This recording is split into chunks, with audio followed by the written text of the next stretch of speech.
Vous aussi, vous avez une liste de films à regarder ou de jeux à faire, mais vous n'avancez pas du tout dedans.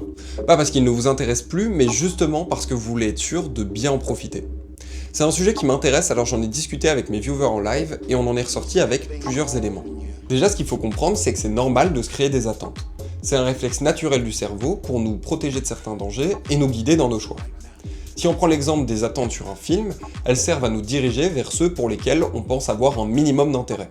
De cette manière, on évite la déception de se rendre compte que le film qu'on voulait regarder ne nous plaît pas du tout. Le problème, c'est qu'il y a un revers à ça. Parce que si on regarde un film en pensant qu'il va nous plaire, on veut mettre toutes les chances de notre côté pour qu'il nous procure ce qu'on attend de lui.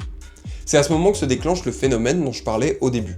On reporte à plus tard la découverte du film pour le faire dans les conditions qui favoriseront le plus l'expérience que l'on recherche. Ces conditions, ça peut être le support physique, genre préférer regarder Avatar sur un grand écran parce que c'est pas la même expérience que sur un ordi, mais ça peut être aussi lié à votre état mental, par exemple avoir suffisamment de concentration pour comprendre le message d'un film.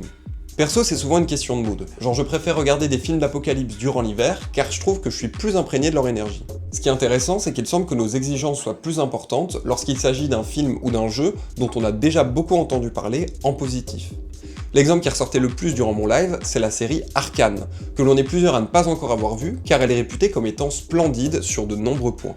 Si le sujet vous intéresse, j'ai fait une vidéo de 20 minutes qui retrace ce dont on a parlé durant le live. C'est dispo sur YouTube.